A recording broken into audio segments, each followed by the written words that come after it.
नमस्कार दोस्तों, आप सभी का स्वागत है आपके अपने यूट्यूब चैनल LKM एक्सप्लेन पर। आप हमारी वीडियो को लाइक कीजिए और चैनल को सब्सक्राइब कीजिए ताकि हम आपके लिए इसी प्रकार बेहतरीन वीडियो ला सकें। और इसमें बताए गए स्थान व घटनाएं सभी काल्पनिक हैं, कृपया इन्हें दिल पर न लें और ये सभी लेखक की देन है। धन्यवाद। अध्याय 11, इसे गुप्त रखने का दृढ़ संकल्प कृपया पढ़ें और अनुशंसा करें। कुल प्रमुख मैग्मा नदी की तलहटी में उगने वाले खनिजों का उपयोग जादुई कलाकृतियों को परिष्कृत करने के लिए किया जा सकता है। इनका उपयोग न करना व्यर्थ होगा। लू चेंगन ने लू वेनिक्सिंग की ओर देखा और आगे कहा, मैं कलाकृति शोधन की कोशिश करना चाहता हूं, लेकिन मुझे नहीं पता कबीले के मुखिया का क्या विचार है। उद्धरण चिन्ह, ये बिल्कुल संभव है। कबीले के धर्मग्रंथ मंडप में कलाकृति शोधन पर कुछ क्लासिक ग्रंथ हैं, लेकिन इसमें सिस्टम लेगेसी नहीं है। कबीला आपके लिए कलाकृति शोधन पर एक संपूर्ण ग्रंथ खोजने का प्रयास करेगा। उद्धरण चिन्ह, कुछ देर सोचने के बाद लू वेनिक्सिंग सहमत हो गया। लू चेंगन मैग्मा नदी से कई प्रकार के खनिज प्राप्त कर सकता है, जिससे कलाकृति शोधक बनने की दिशा में सबसे कठिन चरण का समाधान हो जाता है। अगर लू चेनेगान भविष्य में सचमुच एक कलाकृति शोधक बन जाता है तो ये लू परिवार के विकास के लिए निश्चित रूप से एक अच्छी बात होगी। लेकिन आपको सावधान भी रहना होगा। हम जैसे साधकों के लिए साधना ही सर्वोपरि है। आप अभी बहुत युवा हैं और इस समय साधना कलाओं पर अधिक समय व्यतीत नहीं कर सकते। अभी आपके लिए सबसे महत्वपूर्ण है अपनी साधना में सुधार करना।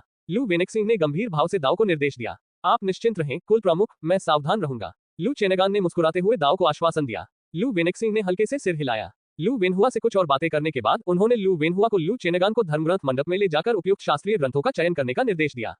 चूंकि लू चेनेगान द्वारा खजाना खोजने के लिए मैग्मा नदी में प्रवेश करने की जानकारी को गुप्त रखा जाना चाहिए, इसलिए मैग्मा नदी से प्राप्त खजाने को लू चेनेगान के नाम से प्रस्तुत नहीं किया जा सकता है। लू वेनिक्सिंग ने इस मामले पर पहले ही अपने चाचा लू चेनेगान से चर्चा कर ली थी। अग्नि तत्व से भरपूर मदर गैनोडर्मा सहित सभी वस्तुएं लू वेनिक्सिंग के नाम पर निकाली जाएंगी। बेशक लू वेनिक्सिंग निजी तौर पर लू चेनेगान को बाजार मूल्य पर अग्निसार माता गनोडर्मा दे देगा, जिससे ये सुनिश्चित हो जाएगा कि लू चेनेगान को कोई नुकसान न हो। लू चेनेगान और उसके भतीजे के लू वेनिक्सिंग की अमर गुफा से चले जाने के बाद लू वेनिक्सिंग तुरंत अपनी अमर गुफा से बाहर आया और लू वेनमेई की अमर गुफा की ओर दौड़ा। लू परिवार में केवल लू वेनमेई हैं, जो प्रथम श्रेणी की उच्च कोटि की रसायनज्ञ हैं, और दो अन्य प्रथम श्रेणी की उच्च कोटि की रसायनज्ञ हैं, अग्नि तत्व की माता गनोडर्मा और अग्नि तत्व की घास।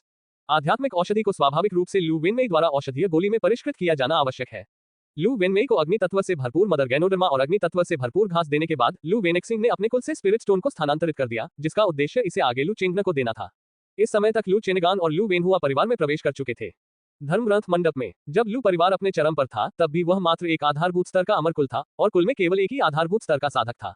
इसी कारण लू परिवार के पास साधना पर बहुत कम पुस्तकें थी। हालांकि प्रथम श्रेणी के मंत्रों की काफी संख्या है, जो लू चेंगन के चयन के लिए पर्याप्त है। चेंगन, तुम किस मंत्र साधक को चुनना चाहते हो? लू वेनहुआ ने धीमी आवाज में कहा, आपकी तरह मैं भी अग्नि साधना तकनीक का उपयोग करता हूँ। साधना के तीनों ताओवादी मंत्र भी अग्नि तत्व से संबंधित हैं। ये तीनों ताओवादी मंत्र हैं अग्नि सर्प तकनीक, अग्नि कवच तकनीक और अग्नि छाया तकनीक। आप इनमें से किस मंत्र का अभ्यास करना चाहेंगे? लू वेनहुआ ने जल्दी से अपने द्वारा सीखे गए 3 अग्नि प्रधान मंत्रों का परिचय लू चेनेगान को कराया। ये तीनों अग्नि प्रधान मंत्र लू वेनहुआ के थे। वर्षों के अभ्यास से प्रत्येक मंत्र में उन्होंने कम से कम लघु उपलब्धि प्राप्त की थी। यदि लू चेनेगान दाओ विद कल्टीवेट में से किसी एक को चुनता है तो लू वेनहुआ मार्गदर्शन प्रदान कर सकता है ताकि लू चेनेगान कल्टीवेट के मूल सिद्धांतों को शीघ्रता से समझ सके। Fire serpent technique fire ward finger की तरह एक आक्रामक मंत्र है। फायर आर्मर टेक्निक एक रक्षात्मक मंत्र है और कल्टीवेट में महारत हासिल करने पर यह उपयोगकर्ता के चारों ओर अग्नि कवच उत्पन्न कर सकता है। फायर शेडो टेक्निक गति उन्मुख मंत्र है। कल्टीवेट को सफलतापूर्वक लागू करने पर यह व्यक्ति की गति को काफी बढ़ा सकता है। इसके अलावा युद्ध के दौरान साधक इस दाववादी जादू का उपयोग करके नारुतो का एक प्रेत उत्पन्न कर सकता है, जो दुश्मन को भ्रमित कर सकता है। बेशक फायर शेडो टेक्निक का उपयोग करके नारुतो का भ्रम उत्पन्न करने के लिए इस दाववादी जादू का उपयोग करना आवश्यक है। आपको अपने स्पेल कल्टीवेटर को मेजर अचीवमेंट तक अपग्रेड करना होगा। ये चरण बहुत कठिन है। लू वेनहुआ की अग्नि छाया तकनीक वर्षों से प्रचलित है, लेकिन यह इस ताओवादी जादू को पकड़ने में विफल रही है। मंत्र साधक ने प्रमुख उपलब्धि स्तर तक परिष्करण किया है। लू चेनेगान हिचकिचाया। वह तीनों दाओवादी जादुई मंत्रों अग्नि सर्प तकनीक का अभ्यास करना चाहता था, क्योंकि प्रत्येक मंत्र का अपना एक उद्देश्य था। यदि वह तीनों दाओवादी जादू मंत्रों का सफलतापूर्वक अभ्यास कर लेता है तो उसकी युद्ध शक्ति में तदनुसार वृद्धि होगी। काफी सोच विचार के बाद लू चेनेगान ने तुरंत एक निर्णय लिया। चाचा जी, मैं अपने तीनों दाओवादी जादू के मंत्रों के बदले एक दाओवादी जादू का मंत्र लेना चाहता हूँ। इसके अलावा मैं एक ऐसा दाओवादी जादू का मंत्र भी लेना चाहता हूँ जिससे मैं जमीन के नीचे सुरंग बना सकूं।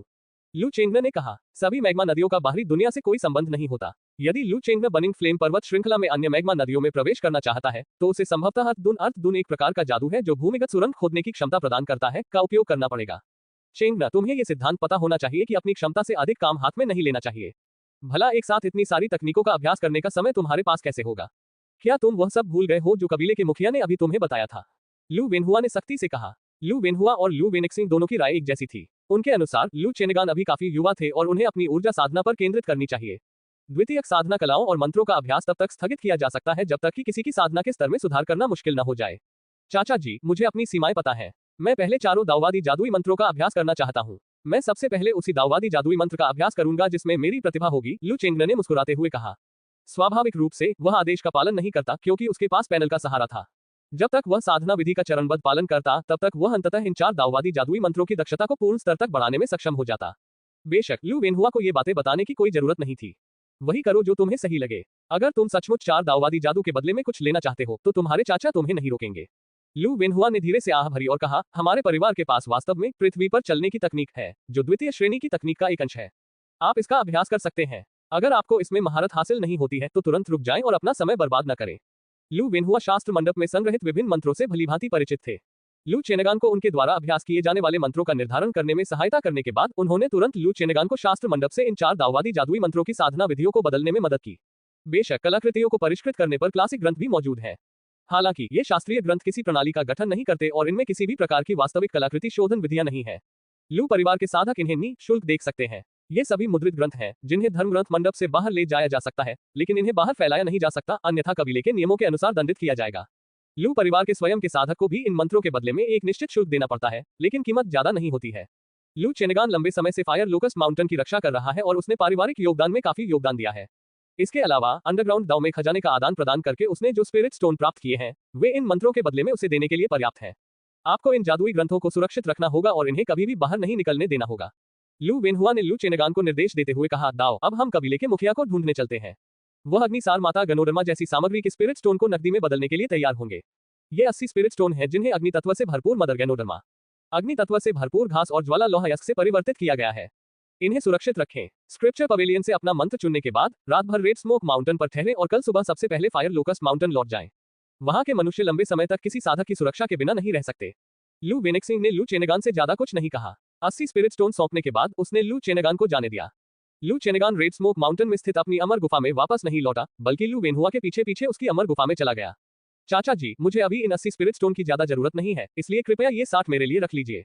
लू वेनहुआ की अमर गुफा में प्रवेश करने के बाद लू चेनगान ने अपने द्वारा प्राप्त 80 स्पिरिट स्टोन को 2 भागों में विभाजित किया, जिसमें से एक भाग लू वेनहुआ को दे दिया। इन आध्यात्मिक पत्थरों का उपयोग क्यों नहीं करते? अग्नि बबूल पर्वत में आध्यात्मिक ऊर्जा की सांद्रता अपेक्षाकृत कम है। इन सभी आध्यात्मिक पत्थरों को अग्नि बबूल पर्वत पर ले जाओ और बाद में इनसे आध्यात्मिक ऊर्जा को परिष्कृत करो। साधना करो, लू वेनहुआ ने गहरी आवाज में कहा। मेरे चाचा ने हाल ही में मेरी बहुत मदद की है। अब जबकि उनकी साधना 8वें चरण तक पहुंच गई है, उन्हें अभी आध्यात्मिक पत्थरों की आवश्यकता है। उन्हें ये 60 आध्यात्मिक पत्थर स्वीकार करने ही होंगे, अन्यथा मुझे चैन नहीं मिलेगा और इससे मेरी साधना पर भी बुरा असर पड़ेगा। लू चेंगन ने गंभीर स्वर में कहा। अपने माता पिता के देहांत के बाद उन्हें स्वयं भी गंभीर चोटें आईं। यदि उनके चाचा ने उनकी देखभाल न की होती तो शायद वे भी अपने माता पिता के साथ परलोक चले जाते। अब जबकि उसने आखिरकार गोल्डन फिंगर को जागृत कर लिया है और कुछ क्षमता प्राप्त कर ली है, तो स्वाभाविक रूप से वह सबसे पहले अपने चाचा को कुछ वापस देना चाहता है। तुम बेवजह ही सोच रहे हो बच्चे, मैं परिवार का मुखिया हूँ। मेरे कुल में खेती बाड़ी के संसाधनों की कमी कैसे हो सकती है? लू वेनहुआ ने लू चेनगान की ओर मुस्कुराते हुए धीरे से कहा, वैसे आपके चाचा अग्नि तत्व से भरपूर मात्र गनोडर्मा की बदौलत 8वें चरण में प्रवेश करने में सफल रहे। लू चेनगान चुप रहा। लू वेनहुआ को टकटकी लगाकर देखता रहा, मानो वह तब तक हार नहीं मानेगा जब तक लू वेनहुआ 60 स्पिरिट स्टोन स्वीकार नहीं कर लेता। लू चेंगन को इन स्पिरिट स्टोन्स की वास्तव में आवश्यकता नहीं है। हालांकि फायर लोकस्ट माउंटेन में आध्यात्मिक ऊर्जा की सांद्रता अधिक नहीं है, लेकिन भूमिगत मार्ग में मौजूद अग्नि दानव ऊर्जा और आध्यात्मिक ऊर्जा चियान माउंटेन में मौजूद सबसे अधिक सांद्रता वाली आध्यात्मिक ऊर्जा से भी अधिक शक्तिशाली है। इसके अलावा आध्यात्मिक ऊर्जा को परिष्कृत करने की तुलना में अग्नि शक्ति संवर्धन को परिष्कृत करना अधिक प्रभावी है। संवर्धन बेहतर काम करता है। लू चेनगान को देखते हुए लू वेनहुआ और उनके भतीजे के बीच कुछ क्षणों के लिए तनावपूर्ण गतिरोध बना रहा। अंततः लू वेनहुआ ने हार मान ली। ठीक है, मुझे इस तरह मत देखो, मैं ये स्पिरिट स्टोन ले लूंगा। लू वेनहुआ ने धीरे से आह भरी। ची शोधन के 8वें चरण में पहुंचने के बाद वास्तव में उसके पास साधना के लिए आवश्यक संसाधनों की कमी थी। हालांकि वह परिवार का सदस्य है, फिर भी परिवार वर्तमान में आर्थिक कठिनाइयों का सामना कर रहा है। एल्डर वास्तव में धनी नहीं था। फायर सरपेंट टेक्निक की साधना पुस्तक निकालें और उसे स्वयं पढ़ें। यदि कुछ समझ में न आए तो तुरंत मुझसे पूछें। जैसे ही लू वेनहुआ ने बोलना शुरू किया, उसने स्पिरिट स्टोन्स को एक तरफ रख दिया, फिर कागज और कलम निकालकर अपनी साधना के बारे में लिखना शुरू किया। इसमें 3 दाववादी जादू विधियों से प्राप्त अंतर्दृष्टि शामिल है, जिसमें अग्निसर तकनीक भी शामिल है। क्योंकि लू चेनगान कल भी फायर लोकस्ट माउंटेन की रखवाली जारी रखेंगे, इसलिए लू वेनहुआ के पास उन्हें व्यक्तिगत रूप से साधना सिखाने का समय नहीं है। यही कारण है कि लू वेनहुआ साधना के बारे में अपनी भावनाएं व्यक्त करना चाहते थे। फायर सरपेंट तकनीक और 3 दाववादी जादू विधियों पर अपने विचार लिखकर लू चेनगान को दे दें।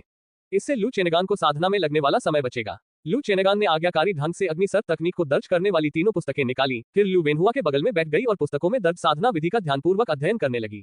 Fire serpent technique, fire armour technique और फायर शेडो टेक्निक, ये सभी प्रथम श्रेणी के अग्नि तत्व से संबंधित मंत्र हैं। इस श्रेणी के मंत्र साधकों के लिए महारत हासिल करना विशेष रूप से कठिन नहीं है।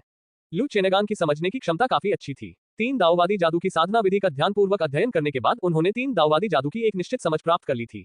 पैनल बहुत तेजी से आगे बढ़ रहा है। लू चेंगने ने अभी अभी अग्नि सर्प तकनीक और दाओवादी जादू को दर्ज करने वाली पुस्तक को ध्यानपूर्वक पढ़ना समाप्त किया ही था कि उन्होंने देखा कि पैनल पर कौशल पैनल बदल गया है। कौशल फायर वॉर्ड फिंगर परफेक्ट 100/100। अग्नि सर्प तकनीक शुरुआती स्तर 0/100। अग्नि सुरक्षा कवच तकनीक शुरुआती स्तर 0/100। फायर शेडो तकनीक शुरुआती स्तर 0/100। लू चेंगने के पैनल पर 3 दाओवादी जादुई मंत्र अग्नि सर्प तकनीक दिखाई दिए हैं, लेकिन चूंकि लू चेंगने ने वास्तव में उन्हें अभी तक सक्रिय नहीं किया है, इसलिए पैनल पर प्रदर्शित प्रगति अभी भी 0 है। अपने मन में पैनल पर हुए परिवर्तनों का विश्लेषण करने के बाद लू चेनेगान ने तुरंत अपने विचारों को वापस ले लिया और लू वेनहुआ से अग्नि सर्प तकनीक और अन्य दाओवादी जादू तकनीकों का अभ्यास करने के बारे में पूछताछ शुरू कर दी। शास्त्रों का अध्ययन करते समय लू चेनेगान को कुछ ऐसे अंश अवश्य मिले जिन्हें समझना कठिन था। लू वेनहुआ कई वर्षों से इन तीनों दाओवादी विद्याओं का अभ्यास कर रहे थे और प्रत्येक विद्या में उन्होंने कम से कम लघु उपलब्धि स्तर तक साधना कर ली थी। लू वेनहुआ ने लू चेंगन द्वारा उठाए गए मुद्दे को बहुत आसानी से हल कर दिया। रात जल्दी बीत गई। लू वेनहुआ ने अग्नि सर्प तकनीक और 3 दाओवादी जादू के अभ्यास पर अपने विचारों को व्यवस्थित करने के बाद इसे लू चेनेगान को सौंप दिया और फिर लू चेनेगान को आराम करने के लिए उनके शयन कक्ष तक पहुंचाया। आखिरकार लू चेनेगान को अगली सुबह जल्दी ही फायर लोकस्ट माउंटेन के लिए रवाना होना था और यह यात्रा विशेष रूप से सुरक्षित नहीं थी, जिसके लिए लू चेनेगान का पूरी तरह से स्वस्थ होना आवश्यक था। लू चेनेगान का विश्राम काल लंबा नहीं था, लेकिन वह कोई साधारण व्यक्ति नहीं थे और यह छोटा विश्राम उनके पूरी तरह से स्वस्थ होने के लिए पर्याप्त था। जैसे ही सूरज निकला, लू वेनहुआ ने लू चेनेगान को रेड स्मोक माउंटेन से विदा किया। लू चेनेगान के आंखों से ओझल हो जाने के बाद ही लू वेनहुआ रेड स्मोक माउंटेन लौटी। पीले कागज के सारस पर सवार लू चेनेगान अग्नि बृहदांत्र पर्वत की तलहटी में रुका। वह सबसे पहले मनुष्यों की स्थिति का जायजा लेने गया।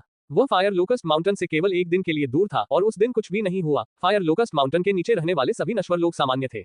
फायर लोकस्ट माउंटेन के नीचे रहने वाले मनुष्यों की सुरक्षा की पुष्टि करने के बाद लू चेनेगान ने लू योंग और गश्ती दल के अन्य सदस्यों को कुछ निर्देश दिए और फिर फायर लोकस्ट माउंटेन पर स्थित अमर गुफा में लौट आए। आज की साधना अभी समाप्त नहीं हुई है, चलिए पहले भूमिगत मार्ग में चलते हैं। उद्धरण चिन्ह। लू चेनेगान अमर गुफा में ज्यादा देर नहीं रुका। थोड़ी देर आराम करने के बाद वह सीधे भूमिगत मार्ग में चला गया। वह फायर लोकस्ट माउंटेन के भूमिगत मार्ग को पहले ही पूरी तरह से पूरा कर चुका था, इसलिए इस बार वह सीधे भूमिगत लावा नदी के किनारे चला गया। यहाँ की अग्नि दानव ऊर्जा और आध्यात्मिक ऊर्जा सबसे अधिक केंद्रित और इसकी साधना के लिए सबसे अधिक लाभदायक है। स्वर्गीय अग्नि रहस्यवादी कला का 2 प्रमुख चक्रों तक प्रसार करने के बाद लू चेंगने रुक गए और यह विचार करने लगे कि पहले किस दाओवादी जादू का अभ्यास किया जाए। उन्होंने पृथ्वी पर चलने की तकनीक को अस्थायी रूप से बाहर कर दिया, क्योंकि ये द्वितीय श्रेणी के मंत्र का एक अंश था जो अस्पष्ट और समझने में कठिन था और इसमें महारत हासिल करने के लिए काफी समय की आवश्यकता होती थी। लू चेंगने को फिलहाल इस दाओवादी जादू की जरूरत नहीं है, इसलिए उसने इसे सबसे आखिर में रखा है। हमने पहले ही 3 दाओवादी जादुई मंत्रों का अभ्यास कर लिया है, अग्नि शून्य उंगली, अग्नि सर्प तकनीक, अग्नि कवच तकनीक और अग्नि छाया तकनीक। फिलहाल हम अग्नि सर्प तकनीक को छोड़ सकते हैं। काफी विचार विमर्श के बाद लू चेनेगान ने अंततः पहले अग्नि कवच तकनीक का अभ्यास करने का निर्णय लिया। अग्नि कवच तकनीक एक रक्षात्मक मंत्र है। प्रथम स्तर की अग्नि कवच तकनीक का अभ्यास करना बहुत कठिन नहीं है। लू वेनहुआ ने लू चेंगने को इस दाओवादी जादुई अभ्यास की तरकीबें विस्तार से समझाई और साथ ही इस पर अपने विचार भी साझा किए। लू चेनेगान की समझने की क्षमता काफी अच्छी है, इसलिए उन्होंने पहले इसका अभ्यास करने का निर्णय लिया। अग्नि कवच तकनीक का उपयोग करने के बाद उन्होंने दाओवादी जादू को सफलतापूर्वक पूरा करने में 1 घंटे से भी कम समय लिया। मंत्र साधक, शुरुआती लोगों के लिए मार्गदर्शिका। बेशक पैनल केवल प्रारंभिक स्तर 12/100 दिखाता है, उसे दाओवादी जादू में अपनी साधना की प्रगति को मामूली उपलब्धि तक बढ़ाने के लिए कुछ समय की आवश्यकता होगी। प्रथम स्तर के मंत्रों में महारत हासिल करने में प्रगति अपेक्षाकृत आसान है। इस गति से मैं अधिकतम 3 दिनों में अग्नि कवच तकनीक में महारत हासिल कर लूंगा। लघु उपलब्धि के लिए साधना करें। स्पेल कल्टीवेटर शुरुआत में अपेक्षाकृत सरल है और बाद में इसकी कठिनाई धीरे धीरे बढ़ती जाती है। इसी बात को ध्यान में रखते हुए लू चेंगन ने अग्नि कवच तकनीक का अभ्यास जारी रखा। लू चेनेगान की अग्नि कवच साधना बहुत सुचारू रूप से चली, उन्होंने इसे 3 दिनों में पूरा कर लिया। लघु उपलब्धि स्तर तक साधना। फायर आर्मर तकनीक में मामूली उपलब्धि के बाद प्रगति अपेक्षाकृत धीमी हो गई, लेकिन पैनल की दक्षता की मदद से और लू चेंगन की साधना में की गई कड़ी मेहनत के कारण इसे प्रमुख उपलब्धि तक पहुंचाने में आधे महीने से भी कम समय लगा। प्रमुख उपलब्धि के बाद अग्नि कवच तकनीक में प्रगति और भी धीमी हो जाती है, इसे पूर्णता तक पहुंचाने में कम से कम 1 महीना लगेगा। लू चेनेगान ने पैनल से अपना ध्यान वापस खींचा और अपनी अग्नि कवच साधना तकनीक को अस्थायी रूप से धीमा करने की तैयारी की। शिशोधन क्षेत्र के साधक आमतौर पर अपने मंत्र साधकों को लघु उपलब्धि तक प्रशिक्षित करते हैं। कुछ ही साधक प्रथम श्रेणी के मंत्र साधक को प्रमुख उपलब्धि तक प्रशिक्षित कर पाते हैं और उससे भी कम साधक प्रथम श्रेणी के मंत्र साधक को पूर्णता तक प्रशिक्षित कर पाते हैं। इस क्षेत्र का शिशोधन साधक अत्यंत दुर्लभ है, यहाँ तक कि फीनिक्स के साधक से भी कहीं अधिक दुर्लभ। अब आइए साधना शुरू करें। साथ ही अग्नि छाया तकनीक का उपयोग करके साधना को गति दे ताकि आपका साधना स्तर तेजी से बढ़कर शिशोधन चरण 5 तक पहुंच जाए। हालांकि लू चेनेगान पिछले 2 हफ्तों से अग्नि कवच तकनीक, जो कि दाओवादी जादू है, का अभ्यास करने के लिए कड़ी मेहनत कर रहा है, लेकिन इससे अभ्यास में कोई देरी नहीं हुई। शिशोधन के चौथे चरण में उनकी वर्तमान प्रगति 99/100 है, जो शिशोधन के 5वें चरण में प्रवेश करने से बस थोड़ी ही कम है। क्यूई शोधन के चरण 4 से चरण 5 तक पहुंचने का साधक स्तर क्यूई शोधन के चरण 3 की तुलना में अधिक उन्नत है। क्यूई शोधन के चरण 4 में सफलता प्राप्त करना अपेक्षाकृत सरल है। जब तक आपके पास पर्याप्त माना है, आप इसे पार कर सकते हैं। जैसे ही नए दिन की शुरुआत हुई, लू चेंगन मैग्मा नदी के किनारे पालथी मारकर बैठ गया। जैसे ही स्वर्गीय अग्नि रहस्यवादी कला सक्रिय हुई, आसपास की अग्नि दानव ऊर्जा और आध्यात्मिक शक्ति उसकी ओर खींची चली आए और लगातार लू चेंगन के शरीर में समाहित होती चली गई। स्वर्गीय अग्नि रहस्यवादी कला, जो कि अग्नि गुण वाली एक बहुत ही साधारण साधना तकनीक है, कौशल पैनल में सूक्ष्म संशोधनों के बाद लू चेंगन के लिए एकदम उपयुक्त हो गई है। लू चेंगन के शरीर में समाहित अग्नि दानव ऊर्जा और आध्यात्मिक ऊर्जा तुरंत जादुई शक्ति में परिवर्तित हो गई और लू चेंगन के दांतियान में स्थानांतरित हो गई। 2 घंटे बाद लू चेनेगान ने स्वर्गीय अग्नि रहस्यवादी कला का एक पूरा चक्र सफलतापूर्वक पूरा कर लिया। इस समय पैनल ने दिखाया कि उसका साधना स्तर क्यूई शोधन चरण 400/100 तक पहुंच गया था। लू चेंगन ने स्वर्गीय अग्नि रहस्यवादी कला का प्रसार करना बंद नहीं किया। एक प्रमुख चक्र पूरा करने के बाद उन्होंने तुरंत दूसरा प्रमुख चक्र शुरू कर दिया। उनकी वर्तमान स्थिति को देखते हुए वे लगातार 2 प्रमुख ऊर्जा चक्रों से गुजर सकते हैं। यदि वे ऊर्जा का संचार जारी रखते हैं तो इससे उनके शरीर पर निश्चित रूप से बोझ पड़ेगा। 2 घंटे बाद लू चेंगन ने एक बार फिर दिव्य अग्नि रहस्यवादी कला का एक बड़ा चक्र पूरा किया। चक्र सफलतापूर्वक पूरा होने के बाद आसपास की अग्नि राक्षस ऊर्जा और आध्यात्मिक ऊर्जा स्वतः ही उनके शरीर में समाहित हो गई। ये शक्तियां आसानी से जादुई शक्ति में परिवर्तित हो गईं, जिसका उपयोग उन्होंने अपनी साधना को बढ़ाने के लिए किया। ये स्थिति थोड़े समय तक ही बनी रही, जिसके बाद लू चेनेगान की साधना ने सफलतापूर्वक चिशोधन चरण 5 को पार कर लिया। चिशोधन के 5वें चरण में डेंटियन में संचित माना की मात्रा चिशोधन के चौथे चरण की तुलना में लगभग दोगुनी हो जाती है और दिव्य चेतना की शक्ति में भी उल्लेखनीय वृद्धि होती है। अपनी साधना में सफलता प्राप्त करने के बाद लू चेनेगान ने तुरंत अपने आप में हुए परिवर्तनों की जांच की और अपने गुण पैनल को भी देखा। उन्होंने पाया कि उनकी साधना का स्तर चिशोधन के चौथे चरण से बढ़ गया है। चिशोधन के 5वें चरण में प्रवेश करने से आए परिवर्तन अन्य साधकों की तुलना में कहीं अधिक है। उदाहरण के लिए लू परिवार के साधकों को लें, उनकी साधना का स्तर चिशोधन के चौथे चरण से बढ़कर चिशोधन के 5वें चरण में पहुंच गया और दांतियन में प्राप्त होने वाली माना शक्ति पहले से 2/3 अधिक हो गई। यह अभी भी अपेक्षाकृत अच्छी स्थिति है, कुछ जगहों पर तो ये 2/3 से भी कम हो सकती है। जहां तक दैवीय चेतना की शक्ति में वृद्धि की बात है, वह नगण्य थी। यह शायद पैनल और अग्नि सद्गुण आध्यात्मिक शरीर के कारण है। लू चेनेगान ने बुदबुदाते हुए कहा, मुझे आश्चर्य है कि क्या दाओ अपनी वर्तमान शक्ति के साथ चिशोधन के 6ठे स्तर के साधक को हरा सकता है। कुछ देर तक विचारों में खो जाने के बाद लू चेंग ने जल्दी से अपने विचारों पर लौट आया और साधना शुरू कर दी। अग्नि छाया तकनीक प्रथम श्रेणी का अग्नि गुण वाला मंत्र है। अग्नि छाया तकनीक का अभ्यास करना अग्नि कवच तकनीक के अभ्यास से अधिक कठिन है, लेकिन पैनल की मदद और लू वेनहुआ की अभ्यास की समझ के कारण लू चेनेगान ने भी थोड़े समय में दाओवादी जादू में महारत हासिल कर ली। इस बार लू चेंगन ने अग्नि छाया तकनीक की साधना के दौरान शास्त्र मंडप से लाए गए कलाकृति शोधन संबंधी शास्त्रीय ग्रंथों का भी ध्यानपूर्वक अध्ययन किया। लू परिवार द्वारा संकलित क्यूई शोधन संबंधी ग्रंथ अधिकतर परिचयात्मक है और उनमें पर्याप्त सामग्री का अभाव है। फिर भी इन प्राचीन पुस्तकों में दर्ज सामग्री से लू चेंगन को बहुत लाभ हुआ, जिससे उन्हें कलाकृतियों को परिष्कृत करने की गहरी समझ प्राप्त हुई। प्राचीन ग्रंथों के अनुसार किसी साधक द्वारा जादुई कलाकृति बनाने की प्रक्रिया किसी सामान्य व्यक्ति द्वारा हथियार बनाने की प्रक्रिया से भिन्न होती है। एक साधक द्वारा जादुई कलाकृति बनाने की प्रक्रिया में एक अतिरिक्त चरण शामिल होता है, जिसे तापन टेम्परिंग कहा जाता है।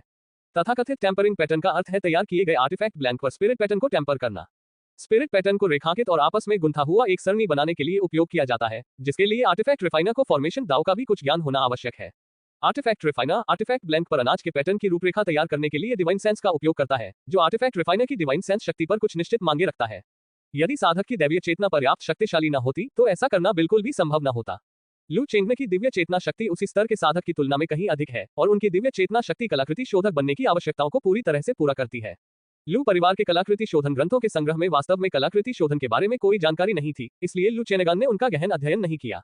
उन्होंने 2-3 दिनों में सभी ग्रंथों को पढ़ डाला और फिर साधना में जुट गए। 7 दिन बाद साधना में लगे लू चेनेगान को अपने कबीले से एक संदेश मिला।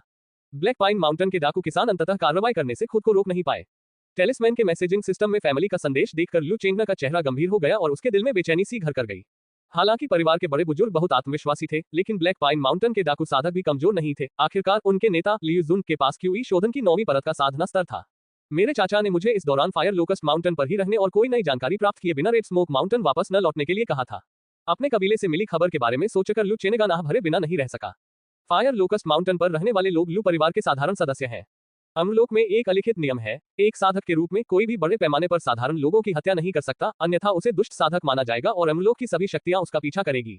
साधक भी नश्वर प्राणियों से ही उत्पन्न होते हैं। यदि बड़ी संख्या में नश्वर प्राणी मर जाते हैं तो इससे निस्संदेह साधक की नींव नष्ट हो जाएगी। इसके अलावा साधकों की तुलना में नश्वर प्राणी कहीं अधिक नाजुक होते हैं। यही कारण है कि अमर लोगों की मरम्मत के लिए ऐसा एक अंतर्निहित नियम है। ब्लैक पाइन माउंटेन के डाकू साधक लू परिवार के साधकों पर हमला कर सकते हैं, लेकिन वे लू परिवार के आम सदस्यों पर हमला नहीं कर सकते। इस समय लू चेनेगान को फायर लोकस्ट माउंटेन की रक्षा के लिए भेजा गया था।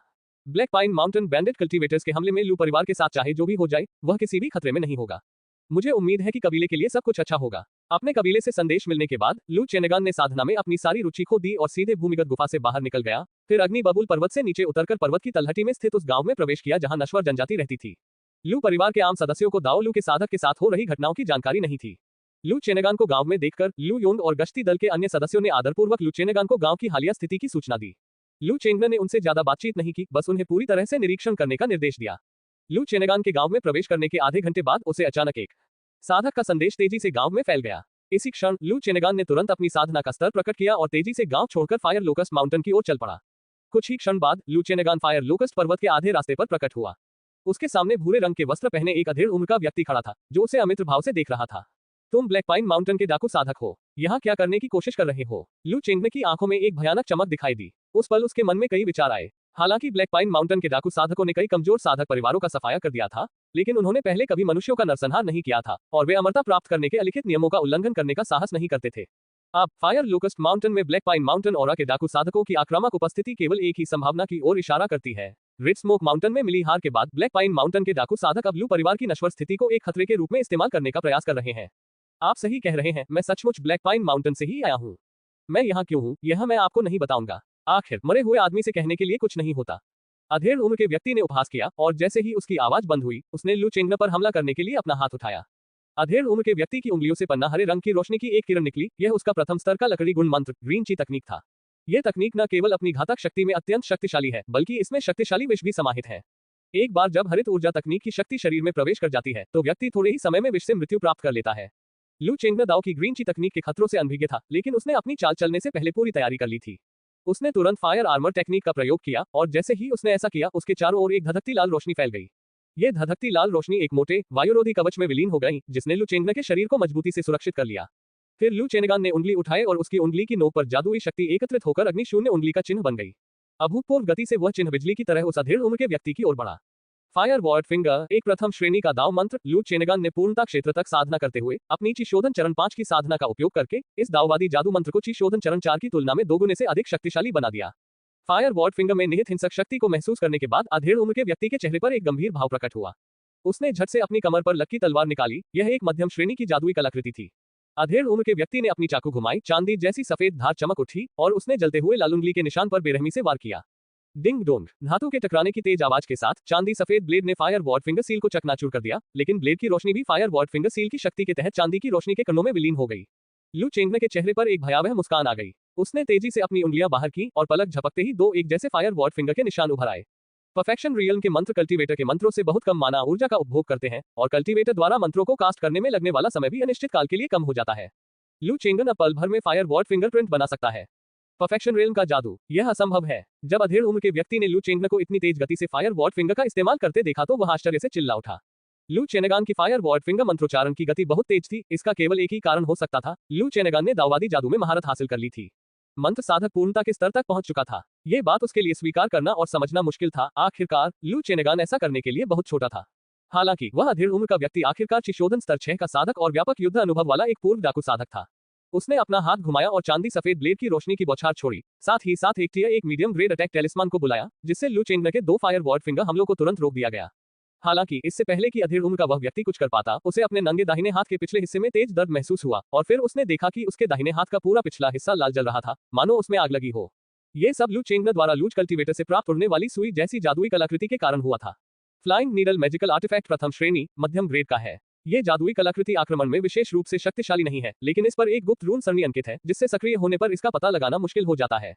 जादुई कलाकृति प्राप्त करने के बाद लू चेनेगान ने ढीले साधक की मूल दिव्य चेतना की छाप को मिटा दिया और उसमें अपनी स्वयं की दिव्य चेतना की छाप छोड़ दी और इसे परिष्कृत करने के लिए अक्सर अग्नि दानव ऊर्जा का उपयोग किया। अब यह उड़ने वाली सुई जादुई कलाकृति घातक अग्नि दानव विष से ढकी हुई है। ये विष लू चेंगन पर अप्रभावी है, लेकिन अन्य साधकों के लिए यह एक घातक विष है जो उनके शरीर को दूषित कर देता है। फायर फियन बेहद जहरीला होता है और इसका असर बहुत जल्दी होता है। 2 सांसों के भीतर ही इसने अधेड़ उम्र के व्यक्ति की पूरी दाहिनी बांह को ढक लिया था। अधेड़ उम्र के उस व्यक्ति के चेहरे पर निर्मम भाव थे। उसने अपने बाएं हाथ को चाकू की तरह चलाते हुए अपने दाहिने कंधे पर वार किया और तुरंत ही अपनी दाहिनी भुजा को जड़ से काट दिया। इससे उसके शरीर में अग्नि दानव के विष का फैलाव काफी हद तक कम हो गया। लू चेंगन के चेहरे पर एक ठंडी मुस्कान आ गई। जैसे ही उसने जादुई कलाकृति को सक्रिय किया, उसने एक बार फिर अग्निशून्य उंगली का उपयोग करके उस अधेड़ उम्र के व्यक्ति पर हमला कर दिया। फायर वॉर्ड फिंगर जादुई कलाकृति की तुलना में कहीं अधिक शक्तिशाली है और जिस अधेड़ उम्र के व्यक्ति ने अपना दाहिना हाथ खो दिया है, उसकी ताकत में काफी गिरावट आई है।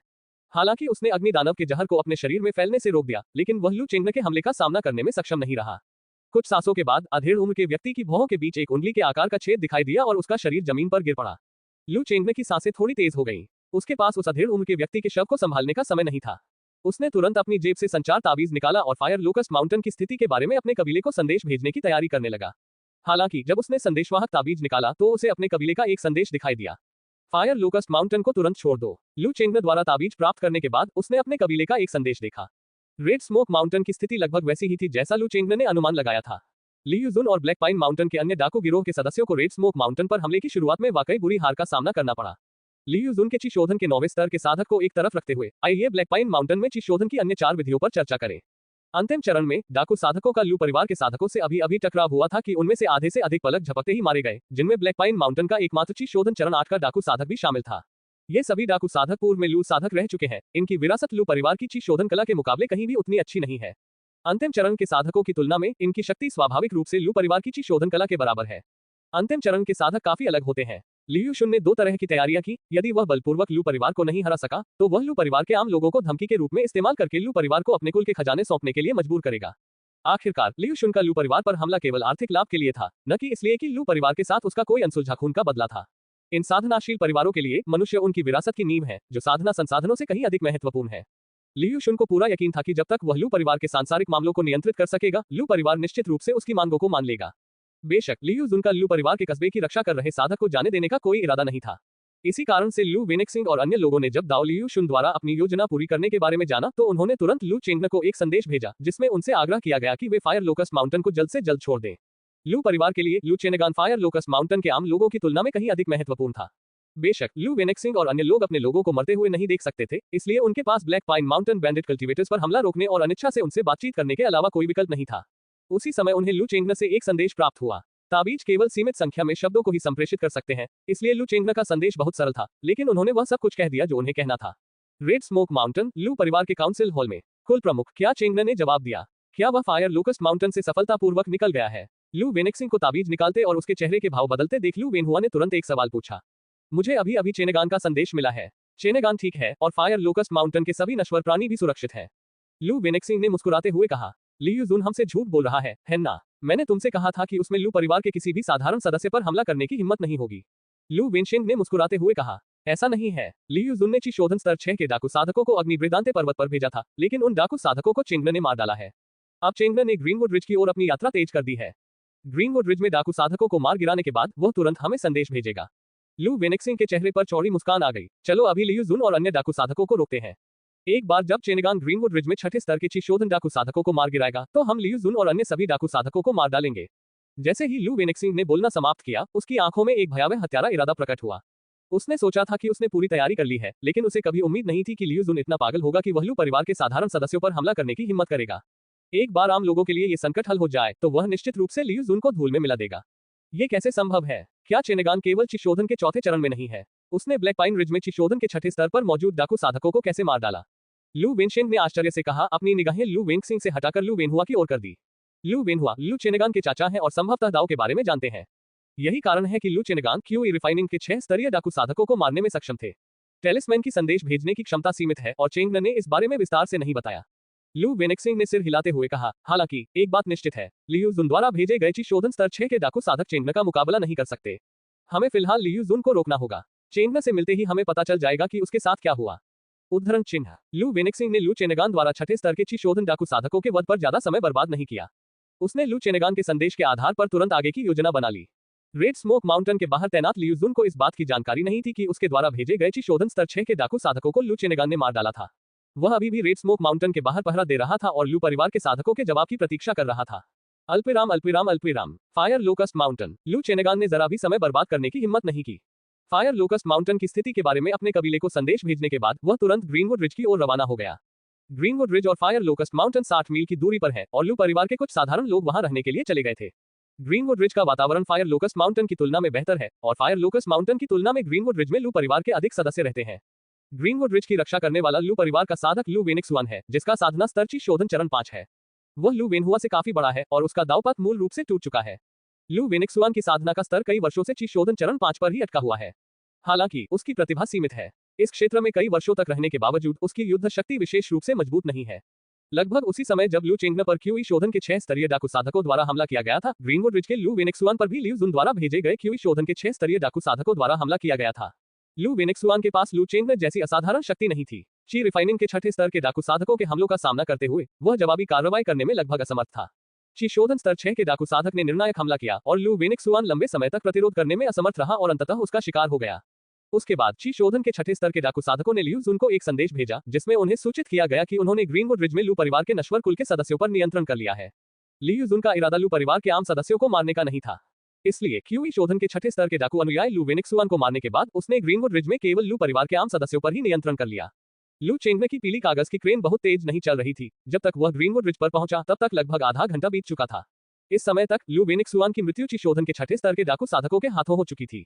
लू परिवार का साधक जब लू चेनेगान ग्रीनवुड रिज पहुंचे तो उन्होंने अपनी पहचान छिपाने का कोई प्रयास नहीं किया और इसलिए ग्रीनवुड रिज के ची शोधन केंद्र की छठी मंजिल पर मौजूद डाकू साधकों द्वारा उन्हें तुरंत पहचान लिया गया। वह एक लंबा युवक था जिसकी एक खास पहचान थी। वह लियू शुन का बेटा लियू यिकिंग था। क्या तुम्हारे लू परिवार में अब लोग नहीं बचे? तुमने तो सिर्फ तुम्हारे जैसे 5वें चरण के ची शोधन वाले एक बच्चे को ही मदद के लिए भेजा है। लू चेंगन से निकलने वाली साधना की आभा को महसूस करते ही लियू यिकिंग ने तुरंत एक व्यंग्यात्मक मुस्कान प्रकट की।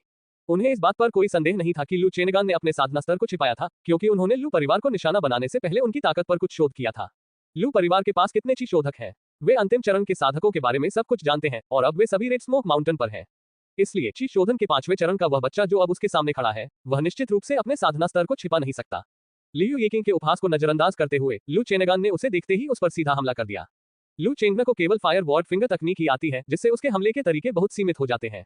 लियू यिकिंग लू चेनेगान से काफी बड़ा है। वह लियू शुन का बेटा है। हालांकि वह एक डाकू गिरोह से आता है, लेकिन उसका गिरोह का माहौल लू चेनेगान के मुकाबले कहीं बेहतर है। लियू यिकिंग की ताकत लू चेनेगान द्वारा फायर लोकस माउंटेन पर मारे गए ची रिफाइनिंग लेवल 6 के डाकू साधकों की तुलना में कहीं अधिक है और लियू यिकिंग के पास आक्रामक और रक्षात्मक दोनों प्रकार के काफी संख्या में ताबीज भी हैं। सौभाग्यवश ये सभी ताबीज मध्यम श्रेणी के थे, क्योंकि लियू जुन सभी उच्च श्रेणी के ताबीज अपने साथ ले गया था।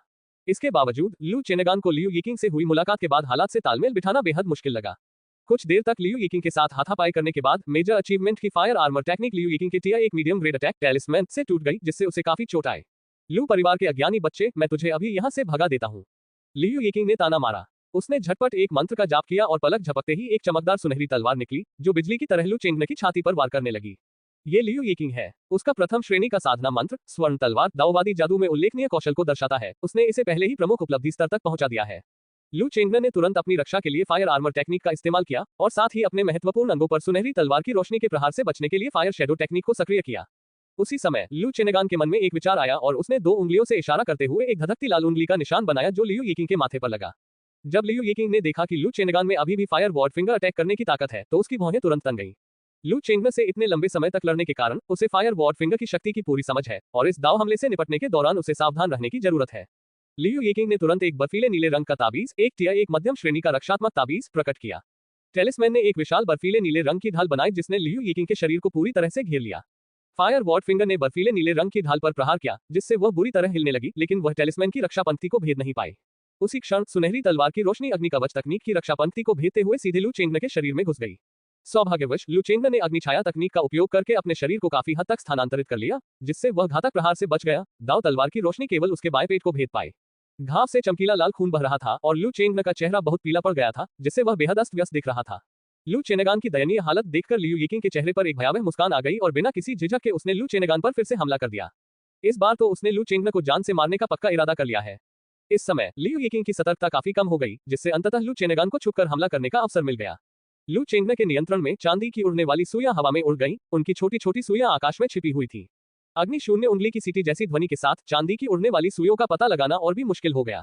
धिक्कार है, तुमने मेरे साथ क्या किया? लियू यिकिंग ने गुस्से में चीख मारी और तेजी से पीछे हट गया, लेकिन चांदी की उड़ती हुई सुई उसकी भौहों को भेदते हुए सीधे उसके सिर में जा घुसी।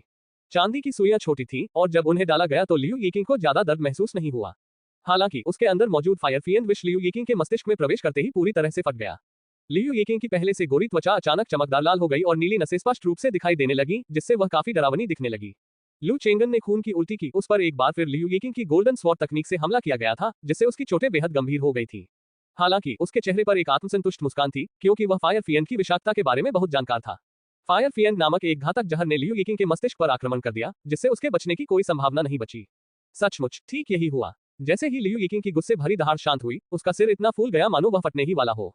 इससे लियू यिकिंग को असहनीय पीड़ा हुई। वह क्षण भर के लिए ही जीवित रह सका और फिर उसकी जान चली गई। लियू यिकिंग की पूरी तरह से मौत की पुष्टि करने के बाद लू चेनेगान ने राहत की सांस ली, लेकिन फिर वह और अधिक समय तक खुद को संभाल नहीं सका और जमीन पर गिर पड़ा। कुछ ही देर बाद ग्रीनवुड रिज से लू परिवार के सदस्य दौड़कर बाहर आए। लू चेंगमे की दयनीय हालत देखकर उन्होंने तुरंत उसकी हालत के बारे में पूछा और यह भी पूछा कि वे उसकी मदद कैसे कर सकते हैं। पहले मुझे उठने में मदद करो। लू चेंगन ने धीमी सांस ली और जैसे ही उसकी आवाज बंद हुई, लू परिवार के 2 मजबूत और हटे कट्टे साधारण सदस्यों ने उसे जमीन से उठने में मदद की। लू चेनेगान जमीन पर पालथी मारकर बैठ गया और कुछ कठिनाई से अपनी छाती से एक चीनी मिट्टी की बोतल निकाली। चीनी मिट्टी की बोतल में जादुई शक्ति को बहाल करने और ठीक करने वाली एक औषधि थी। औषधि निगलने के बाद लू चेनेगान ने दिव्य अग्नि रहस्य कला को सक्रिय किया और औषधि की शक्ति को बढ़ाने पर अपना पूरा ध्यान केंद्रित किया। यह मध्यम श्रेणी की औषधीय गोली है और इसके प्रभाव काफी अच्छे हैं। औषधीय गोली की मदद से लू चेंगन ने अपनी चोटों को जल्दी से ठीक कर लिया। फिर उसने अपनी जेब से संदेशवाहक ताबीज निकाला और तुरंत ग्रीनवुड रिज की स्थिति की जानकारी अपने कबीले को दी। लू चेनेगान को लियू यिकिंग के 2 शोधन स्तर 6 के डाकू साधकों को मारने में ज्यादा समय नहीं लगा। लियू शुन को लियू यिकिंग का संदेश पहले ही मिल चुका था, इसलिए उसे इस बात का जरा भी अंदाजा नहीं था कि उस दौरान कुछ अप्रत्याशित घटित हुआ होगा। लू परिवार के खिलाफ कार्रवाई करने का फैसला करने के बाद उन्होंने ग्रीनवुड रिज और फायर लोकस्ट माउंटेन में स्थित लू परिवार के कल्टीवेटर पदू के बारे में पूछताछ की। इन दोनों स्थानों पर तैनात लू परिवार के साधक लियू यिकिंग और उसके साथी का मुकाबला नहीं कर सकते। लू वेनेक्सिंग और अन्य लू परिवार के क्यूई शोधन ने लू चेंगन का संदेश प्राप्त करने पर अंतिम चरण के साधकों ने तुरंत व्यवस्था की और ब्लैक पाइन माउंटेन बैंडिट साधकों के खिलाफ एक पूर्ण पैमाने पर जवाबी हमला शुरू किया। Black pine mountain bandit cultivators में सबसे शक्तिशाली क्यूई रिफाइनिंग के 9वें स्तर का लियू जुन है। शेष 4 क्यूई रिफाइनिंग कल्टीवेटर्स में से रेड स्मोक माउंटेन पर पिछले हमले के दौरान लू परिवार के कल्टीवेटर्स द्वारा अंतिम चरण के 2 कल्टीवेटर्स को पहले ही मार दिया गया था। लू परिवार के शोधन करने वाले 4 सदस्यों में से किसी को भी चोट नहीं आई थी और शोधन के 9वें स्तर के साधक लू वेनेक्सिंग के अलावा लू वेनशिन के अन्य 2 सदस्य शोधन के 8वें चरण में थे। कौशल का ये स्तर ब्लैक पाइन माउंटेन के डाकू साधकों के कौशल से कहीं अधिक है। अगर उन्हें इस बात की चिंता न होती कि लियू जुन हताशा में आकर लू परिवार के आम सदस्यों पर हमला कर सकता है, तो लू वेनेक्सिंग और अन्य लोग ब्लैक पाइन माउंटेन के डाकू साधकों को पहले ही मार चुके होते। अब जब उन्हें लू चेंगन का संदेश मिल गया है तो उन्हें कोई चिंता नहीं है। इस बार लू वेनेक्सिंग ने किसी भी तरह की चालबाजी का सहारा नहीं लिया। इसके बजाय उन्होंने रेड स्मोक माउंटेन के लू परिवार के साधकों का नेतृत्व करते हुए ब्लैक पाइन माउंटेन के डाकू साधकों पर खुलेआम हमला किया। लू वेनेक्सिंग, क्या तुम्हारा दिमाग खराब हो गया है? क्या तुम्हें सच में लगता है कि मैं तुम्हारे लू परिवार के किसी भी आम सदस्य पर हाथ उठाने की हिम्मत नहीं करूंगा? ब्लैक पाइन माउंटेन के साधकों को एक एक करके लू परिवार के साधकों के हाथों में गिरते देख लियू शुन के चेहरे पर पागलपन का भाव आ गया। तो अब आप एक संदेश भेजकर पूछ सकते हैं कि आपने जिन लोगों को भेजा था वे अभी भी जीवित हैं या नहीं। लू वेनेक्सिंग ने ठंडी हंसी हंसी। उसने अपने हाथ में जादुई तलवार उठाई और जादुई तलवार से तुरंत 8 तेज तलवार की किरणें निकली जो अत्यंत तीव्र गति से लियू शुन के शरीर की ओर बढ़ी। यह असंभव है, आपके लू परिवार की शोधन कला। सभी अंतिम चरण के साधक यहाँ मौजूद हैं, भला उनके पास हस्तक्षेप करने के लिए संसाधन कैसे हो सकते हैं? लू वेनेक्सिंग के हमलों से खुद को बचाने के लिए संघर्ष करते हुए लियू जुन दहाड़ा। लियू जुन और लू वेनेक्सिंग दोनों ही क्यूई शोधन की 9वीं परत पर हैं और दोनों ने ही सफलता प्राप्त कर ली है। वे नींव स्थापना क्षेत्र के कगार पर हैं। हालांकि दोनों की पृष्ठभूमि और प्रतिभाएं अलग अलग हैं, जिसके कारण उनकी ताकत में काफी अंतर है। लियू जुन लू वेनेक्सिंग का मुकाबला नहीं कर सकता। आप हमारे लू परिवार की सारी ताकत के बारे में कैसे जान सकते हैं? लू वेनेक्सिंग ने व्यंग्य किया, लेकिन जैसे जैसे वह बोलता गया उसका हमला और भी बेरहम होता गया। पलक झपकते ही लू वेनेक्सिंग द्वारा छोड़ी गई तलवार की रोशनी से लियू जुन का पेट भेद गया, जिससे तुरंत एक खून से लथपथ घाव हो गया। लू वेनेक्सिंग और लियू जुन के बीच झड़प के बाद लू वेनशिंग और लू परिवार के अन्य साधकों ने भी ब्लैक पाइन माउंटेन बैंडिट साधकों पर हमला कर दिया। लू वेनशिंग और उनके दोनों साथी शोधन के 8वें चरण में थे। हालांकि black pine mountain bandit cultivators की संख्या उनसे अधिक थी, लेकिन वे लू परिवार के कल्टीवेटर्स का मुकाबला नहीं कर सकते थे। पलक झपकते ही ब्लैक पाइन माउंटेन के कई डाकू साधक लू वेनशिंग और उसके 2 साथियों के हाथों मारे गए, जिनमें ब्लैक पाइन माउंटेन के शेष 2 क्यूई शोधन चरण 7 के डाकू साधक भी शामिल थे। लू वेनशिंग और उसके 2 साथियों के हाथों शोधन के 7वें चरण के 2 डाकू साधकों की मृत्यु के बाद उन्होंने शोधन के अंतिम चरण से नीचे के डाकू साधकों को बेहद भयभीत कर दिया। उन्होंने लू परिवार के साधकों से लड़ना जारी रखने का साहस नहीं किया और इसके बजाय तितर बितर होकर रेड स्मोक माउंटेन के बाहर की ओर भाग गए। इस स्थिति ने लियू जुन को और भी अधिक परेशान कर दिया, जिससे उसके लिए लू वेनेक्सिंग के हमलों से निपटना और भी मुश्किल हो गया। लू परिवार, तुम मरने के लायक हो। लियू जुन ने गुस्से में दहाड़ लगाए और तुरंत 4 प्रथम श्रेणी के उच्च श्रेणी के ताबीज बुलाए, जिनसे उसने लू वेनेक्सिंग और उसके 3 साथियों पर हमला किया। ये चारों प्रथम श्रेणी के उच्च श्रेणी के ताबीज शोधन की 9वीं परत के बराबर आक्रमण करते हैं। साधक का सर्वोपरि आक्रमण भी लियू जुन का तुरुप का पत्ता है। हालांकि लियू जुन को यह उम्मीद नहीं थी कि उनके और लू परिवार के साधकों के बीच इतना बड़ा अंतर होगा। लू परिवार के साधकों से लड़ाई शुरू करने के कुछ ही समय बाद उन्हें भारी नुकसान उठाना पड़ा। लू वेनेक्सिंग ने लियू जुन को 4 लेवल 1 हाई ग्रेड कार्ड खेलते हुए देखा। टेलिस्मैन के बाद उसका चेहरा और भी ठंडा हो गया, लेकिन उसने चिंता का कोई संकेत नहीं दिखाया। लू वेनेक्सिंग के हाथ से हथेली के आकार का एक रेशमी रुमाल, जिस पर प्राकृतिक दृश्यों की कढ़ाई थी, हवा में उड़ गया। रुमाल पर बने दृश्य हल्के से हिल रहे थे, मानो वे असली हो। रेशमी रुमाल से नीले हरे रंग की हल्की रोशनी निकली, जिसने 4 लेवल 1 हाई ग्रेड ताबीज के हमले को आसानी से रोक दिया। द्वितीय स्तर की रक्षा, जादुई कलाकृति। लियू जुन ने आश्चर्य से कहा, उसे उम्मीद नहीं थी कि लू परिवार के पास इतनी उच्च गुणवत्ता का खजाना होगा। लू वेनेक्सिंग ने झट से एक मंत्र पढ़ा और गहरे नीले रंग की रोशनी की एक किरण निकली। नीले रंग की रोशनी बिजली की गति से चली और पल भर में लियू जुन की गर्दन के चारों ओर लिप गई। एक हल्की सी खूश की आवाज के साथ नीले रंग की प्रकाश की एक किरण लियू जुन की गर्दन को चीरती हुई गुजरी और उसका सिर धड़ से अलग कर दिया। कटे हुए सिर से गर्म खून ऐसे बह निकला मानो खून की बारिश हो रही हो। लियू शुन को मारने के बाद लू वेनिक्सिंग ने भी खून की उल्टी की, लेकिन अपनी चोटों के बावजूद वह रेशमी रुमाल को छुपाने में कामयाब रहा। लैंडस्केप स्कार्फ नामक ये स्कार्फ टियर 2 का निम्न श्रेणी का रक्षात्मक जादुई कलाकृति है। द्वितीय श्रेणी के जादुई कलाकृति की शक्ति प्रथम श्रेणी के जादुई कलाकृति की तुलना में कहीं अधिक होती है, लेकिन इस प्रकार की जादुई कलाकृति को सक्रिय करने में साधक की बहुत अधिक मानव ऊर्जा की खपत होती है।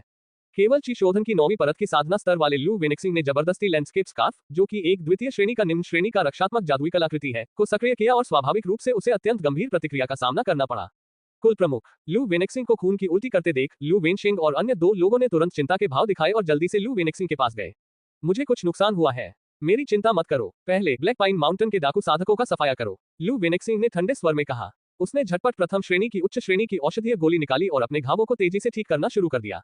ये प्रथम श्रेणी की उच्च श्रेणी की औषधीय गोली है जिसे पर्पल एक्सट्रीम पिल कहा जाता है।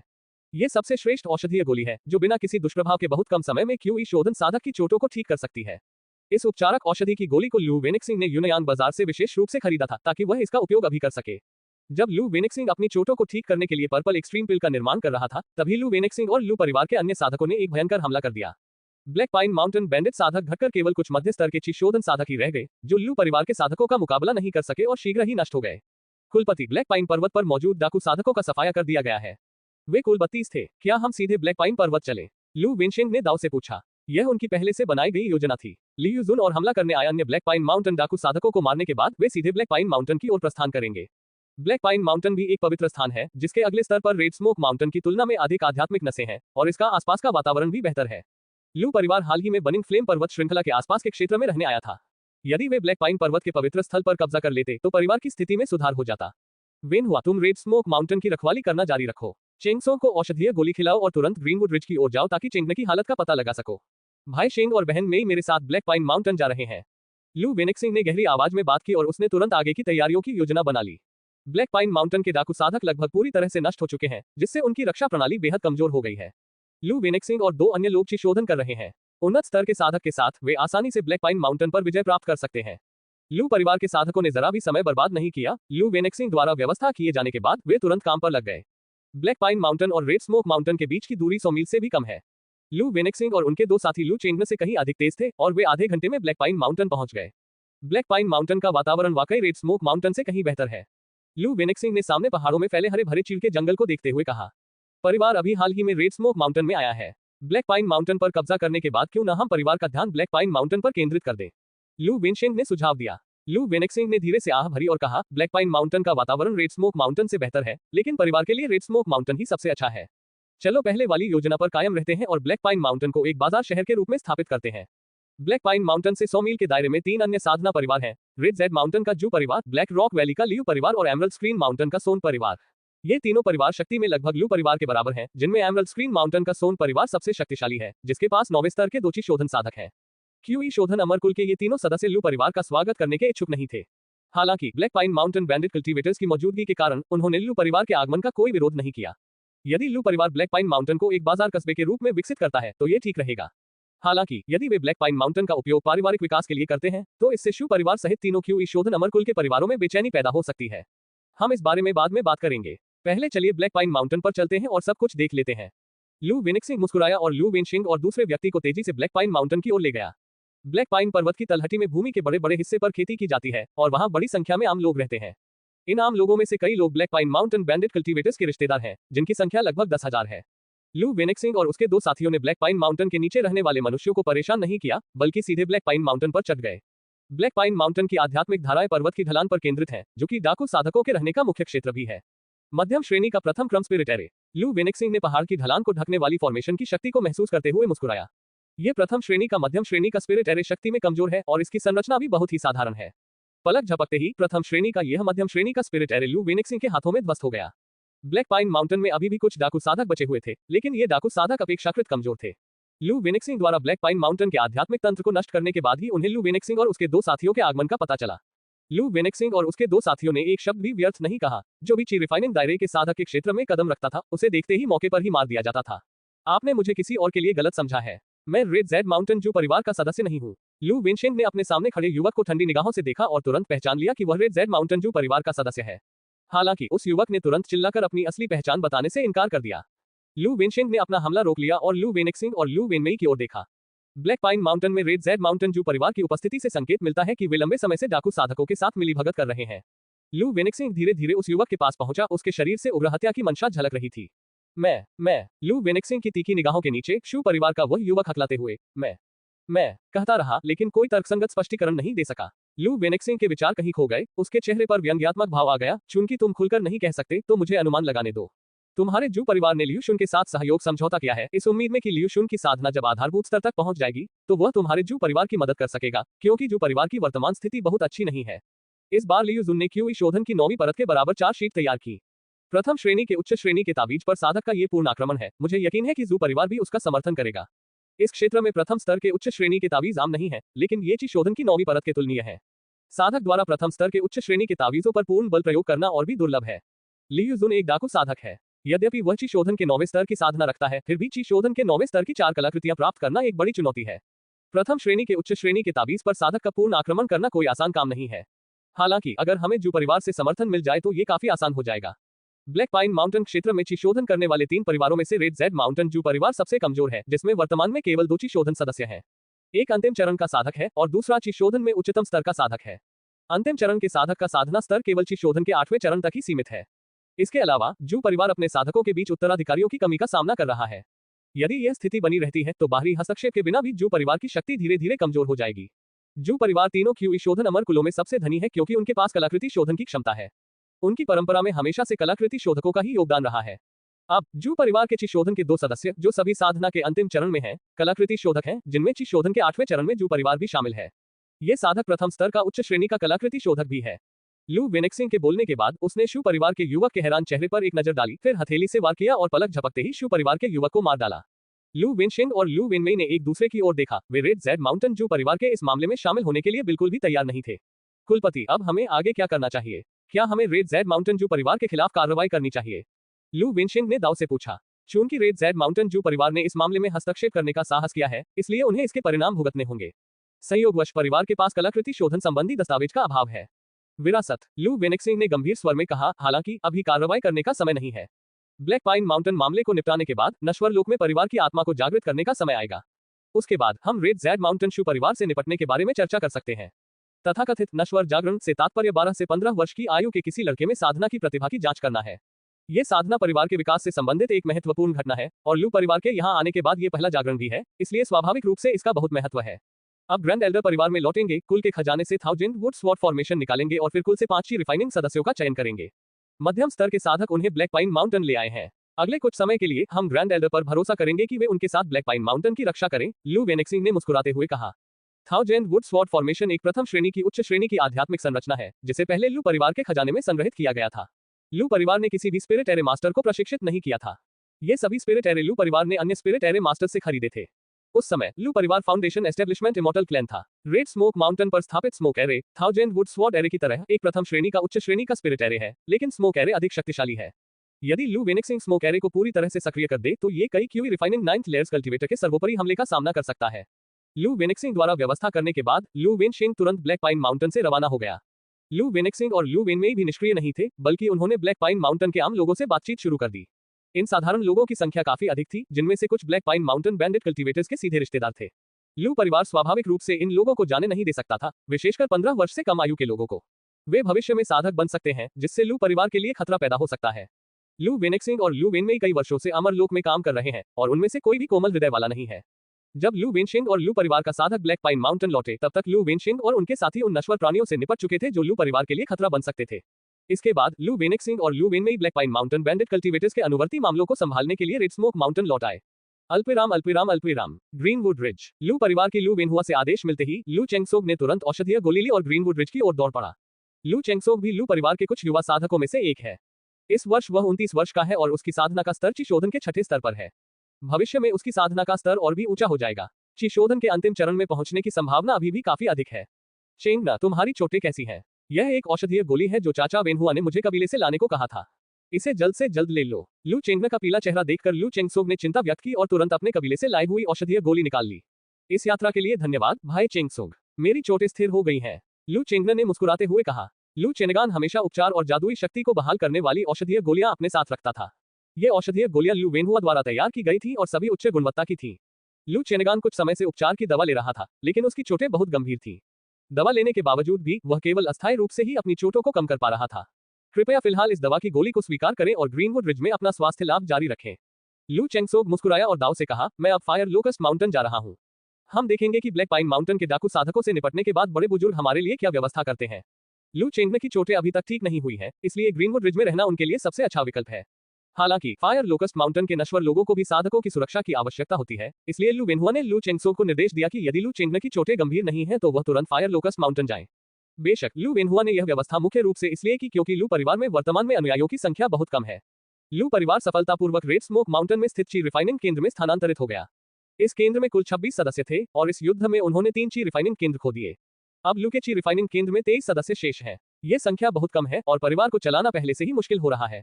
रास्ते में अपना ध्यान रखना, चेंगसोंग। अगर कुछ भी होता है तो हम तुरंत ताबीज का इस्तेमाल करके आपसे संपर्क करेंगे, लू चेंगने ने मुस्कुराते हुए कहा। लू चेंगसोंग ने हल्के से सिर हिलाया। बिना समय बर्बाद किए वह ग्रीनवुड रिज से निकलकर फायर लोकस्ट माउंटेन की ओर तेजी से बढ़ गया। लू चेंगसोंग को विदा करने के बाद लू चेंगना ग्रीनवुड रिज में स्थित अमर गुफा में फिर से प्रवेश कर गया। ग्रीनवुड रिज पर स्थित अमर गुफा में आध्यात्मिक ऊर्जा की सांद्रता फायर लोकस्ट माउंटेन की तुलना में थोड़ी कम है, लेकिन लू चेंगना अभी साधना का उपयोग नहीं करता है, इसलिए उसे आध्यात्मिक ऊर्जा की अधिक आवश्यकता नहीं है। अमर गुफा में प्रवेश करने के बाद वह साधना कक्ष में पालथी मारकर बैठ गया और अपनी चोटों का इलाज जारी रखा। समय बहुत जल्दी बीत जाता है और आधा महीना पलक झपकते ही बीत गया। इस समय औषधीय गोली की मदद से लू चेनेगान के घाव आखिरकार पूरी तरह से ठीक हो गए और लू वेनेक्सिंग और अन्य लोगों ने black pine mountain bandit cultivators के हमले के अनुवर्ती मामलों से भी निपट लिया था। मेरे चाचा ने मुझे एक संदेश भेजा है जिसमें उन्होंने मुझसे परिवार में वापस लौटने और कुल के मनुष्यों के लिए एक आध्यात्मिक जागृति समारोह आयोजित करने के लिए कहा है। टेलिस्मैन को भेजे गए संदेश को देखते ही लू चेनेगान के चेहरे पर तुरंत हैरानी के भाव आ गए। आध्यात्मिक जागृति साधना परिवार के लिए एक बहुत ही महत्वपूर्ण विषय है। पहले ये कार्य कुल प्रमुख और कुल के बुजुर्गों द्वारा किया जाता था और इससे पहले कभी किसी युवा व्यक्ति को ऐसा करने के लिए नहीं कहा गया था। ज्ञानोदय वह प्रक्रिया है जिसके द्वारा कुल के साधारण लोगों को साधना के द्वार तक पहुंचाया जाता है। भविष्य में जब वे साधक बन जाते हैं तो उन्हें उस साधक की दयालुता को याद रखना चाहिए जिसने उन्हें ज्ञान प्रदान किया। अभी इसके बारे में ज्यादा नहीं सोचते, परिवार के पास वापस जाकर चाचा से पूछ लेंगे। टेलिस्मैन से संदेश मिलने के बाद लू चेनेगान ने धैर्यपूर्वक अपने कबीले के उस साधक के आने की प्रतीक्षा की जो उनका उत्तराधिकारी बन सके। उसे ज्यादा इंतजार नहीं करना पड़ा। टेलिस्मैन पर संदेश देखने के आधे घंटे से भी कम समय के भीतर उसका उत्तराधिकारी कल्टीवेटर ग्रीनवुड रिज पर पहुंच गया। अपने उत्तराधिकारी के साथ संक्षिप्त बातचीत के बाद लू चेनेगान पीले कागज के सारस पर सवार होकर रेड स्मोक माउंटेन की ओर चल पड़ा। लू चेनेगान की मूल योजना के अनुसार रेड स्मोक माउंटेन लौटने के बाद वह सबसे पहले अपने चाचा के पास जाकर स्थिति के बारे में पूछताछ करने वाला था। हालांकि जैसे ही वह रेड स्मोक माउंटेन लौटा, उसके चाचा उसे लू वेनेक्सिंग की अमर गुफा में ले गए। लू वेनेक्सिंग की अमर गुफा में प्रवेश करने पर लू चेनेगान ने पाया कि कबीले का मुखिया और कबीले का बुजुर्ग वहां उसका इंतजार कर रहे थे। चेनेगान ने कुल प्रमुख और दोनों बुजुर्गों का अभिवादन किया। अपने संशय को दबाकर लू चेनेगान ने तुरंत आदरपूर्वक प्रणाम किया। औपचारिकता की कोई आवश्यकता नहीं है, कृपया अपने चाचा के साथ बैठ जाए। लू वेनेक्सिंग मुस्कुराए और लू चेनेगान की ओर देखते हुए बोली, चेनेगान, अब कैसा महसूस कर रहे हो? क्या तुम्हारे घाव पूरी तरह ठीक हो गए हैं? लू वेनेक्सिंग ने सीधे तौर पर वह सवाल पूछने के बजाय लू चेनेगान के स्वास्थ्य के बारे में पूछताछ की और अपनी चिंता व्यक्त की। भाई चेंगसोंग द्वारा भेजी गई औषधीय गोली की बदौलत मेरे घाव ठीक हो गए हैं, लू चेंगना ने मुस्कुराते हुए कहा। अच्छा हुआ कि तुम्हारे घाव आसानी से ठीक हो गए, वरना अगर हम ब्लैक पाइन माउंटेन के सभी डाकू साधकों का वध भी कर देते तो भी परिवार का क्रोध शांत नहीं होता, लू वेनेक्सिंग ने गहरी आवाज में कहा। दुर्भाग्यवश मुझे बहुत देर हो गई। जब तक मैं ग्रीनवुड रिज पहुंचा, वेन जुआनबो को डाकू साधकों ने मार डाला था, लू चेनेगान ने दुख से कहा। लू वेनेक्सुआन का शव कुछ दिन पहले परिवार को वापस भेज दिया गया था और अब उसे युद्ध में मारे गए अन्य 2 साधकों के साथ पारिवारिक कब्रिस्तान में दफना दिया गया है। क्योंकि उन्हें ग्रीनवुड रिज की रखवाली करनी थी, इसलिए लू चेनेगान, लू वेनेक्सुआन और अन्य 2 लोगों के अंतिम संस्कार में शामिल होने के लिए ग्रीनवुड माउंटेन वापस नहीं लौटे। जब लू चेनेगान ने युद्ध में शहीद हुए लू वेनेक्सुआन का जिक्र किया तो लू वेनेक्सिंग और अन्य तीनों के चेहरों पर उदासी छा गई। वेनेक्सुआन और अन्य लोगों ने परिवार के लिए अपनी जान दे दी और कुल के साधक परिवार के प्रति उनके योगदान को हमेशा याद रखेंगे। लू वेनेक्सिंग ने गहरी आवाज में कहा, फिर लू चेनेगान की ओर देखकर बोला, मैंने तुम्हें ग्रीनवुड रिज से वापस बुलाने के 2 मुख्य कारण हैं। पहला, तुम्हारे चाचा ने तुम्हें पहले ही बता दिया होगा कि कुल के मनुष्यों के आध्यात्मिक जागरण के विषय पर चर्चा करने के बाद हमने निर्णय लिया है कि तुम इसकी अध्यक्षता करोगे। दूसरा सवाल जो मैं पूछना चाहता हूँ वह ये है कि आपने उन 2 ची रिफाइनिंग लेवल 6 डाकू साधकों को कैसे मार गिराया? लू वेनेक्सिंग और बाकी तीनों की निगाहें लू चेनेगान पर टिक गईं, क्योंकि उन सभी को यह महसूस हो गया था कि लू चेनेगान की साधना ची शोधन के 5वें चरण में पहुंच गई है। लू चेंगना, जो कि ची शोधन के 4थे चरण से है, के लिए सफलता से ची शोधन के 5वें चरण तक प्रगति करने में लगने वाला समय बहुत कम है, यहाँ तक कि कबीले में दर्ज किए गए आधार स्थापना साधक के लिए सफलता की गति से भी तेज है। हालांकि लू चेंगना की साधना ची शोधन के 5वें चरण तक पहुंच चुकी है, फिर भी वह ब्लैक पाइन माउंटेन के 2 डाकू साधकों से एक स्तर नीचे है। यह तथ्य कि black pine mountain bandit cultivators दोनों लू चेंगना के हाथों मारे गए, पूरी तरह से अप्रत्याशित था। कुल प्रमुख और बुजुर्ग को रिपोर्ट करते हुए मैं अपने चाचा द्वारा दिए गए ताबीज और इस जादुई कलाकृति की बदौलत उन 2 ची शोधन स्तर 6 के ब्लैक पाइन माउंटेन डाकू साधकों को मारने में सक्षम था। लू चेनगान ने लू वेनहुआ की ओर एक नजर डाली और फिर चांदी की सुई, जादुई कलाकृति को बाहर निकाला। लू चेंगन झूठ नहीं बोल रहा था। दो ची शोधन स्तर 6 के ब्लैक पाइन माउंटेन डाकू साधकों को मारने में उसकी सफलता मुख्य रूप से इस चांदी की सुई, जादुई कलाकृति के कारण थी। प्रथम श्रेणी की मध्यम श्रेणी की जादुई कलाकृति यदि छुपकर किए गए हमले में इस्तेमाल की जाए तो वास्तव में ची शोधन स्तर 6 के साधक को मार सकती है। लू वेनिक्सिंग की निगाहें चांदी की सुई पर घूम गईं। महज एक नजर में वह बता सकता था कि चांदी की सुई कैसी दिखती है। हालांकि लू चेंगन का साधक केवल ची शोधन के 5वें चरण में है। यहाँ तक कि अपने जादुई उपकरण, एक चांदी की सुई जो छुपकर हमला करने और अचानक आक्रमण करने में माहिर है, की मदद से भी उसे ची शोधन के 6ठे चरण के 2 डाकू साधकों को सफलतापूर्वक मारने के लिए काफी साहस और उच्च स्तर की युद्ध क्षमता की आवश्यकता होती है। परिवार के लिए नश्वर आत्मा को जागृत करने का कार्यक्रम 3 दिन बाद निर्धारित है। तब आपके चाचा आपको जागृति के लिए प्रयुक्त जादुई वस्तु देंगे। आशा है कि आप परिवार के लिए और अधिक साधना बीज प्राप्त कर सकेंगे। लू वेनिक्सिंग ने मुस्कुराते हुए कहा। उन्होंने लू चेनगान से यह नहीं पूछा कि उन्होंने उन 2 ची शोधन स्तर 6 के डाकू साधकों को कैसे मारा। चाचा जी, क्या कुल में कुछ घटित हुआ है? आप मुझे परिवार के भीतर के मनुष्यों की आत्माओं को जगाने का कार्य करने के लिए कैसे कह सकते हैं? लू वेनहुआ की अमर गुफा में प्रवेश करने के बाद लू चेंगान ने तुरंत अपना संदेह व्यक्त किया। हाँ, कबीले के मुखिया ने ये काम तुम्हें सौंपा है क्योंकि वह तुम्हें महत्व देता है। लू वेनहुआ जोर से हंसते हुए बोला, तुम्हारे द्वारा उन 2 ची शोधन स्तर 6 के ब्लैक पाइन माउंटेन डाकू साधकों को मारना कुल मिलाकर परिवार के लिए एक बड़ा योगदान है। कुल प्रमुख द्वारा तुम्हें नश्वर लोक में आत्माओं को जागृत करने का कार्य सौंपना बिल्कुल उचित है। लू चेनगान में साधना की असाधारण प्रतिभा है और परिवार के लिए सराहनीय सेवा प्रदान करने के बाद वह स्वाभाविक रूप से लू वेनिक्सिंग और अन्य लोगों का सम्मान अर्जित करता है। लू वेनिक्सिंग अब लू चेनगान को लू परिवार के अगले नेता के रूप में तैयार करने का इरादा रखता है। वह इस बात से भलीभांति अवगत है।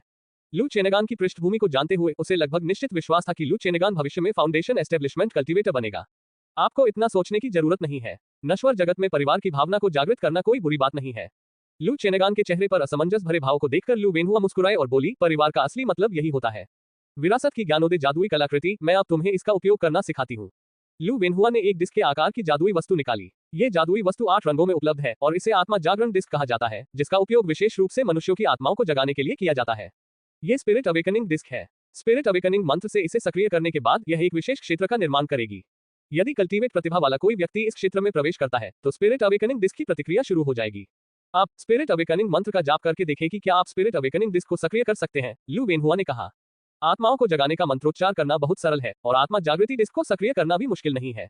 लू चेंगने के लिए यह स्वाभाविक रूप से कोई कठिन कार्य नहीं था। स्पिरिट अवेकनिंग डिस्क प्राप्त करने के बाद उन्होंने स्पिरिट अवेकनिंग मंत्र का उच्चारण किया और डिस्क से 8 अलग अलग रंगों का आध्यात्मिक प्रकाश निकला। आध्यात्मिक प्रकाश के 8 रंग आपस में गुथे हुए थे और एक क्षेत्र को ढक रहे थे।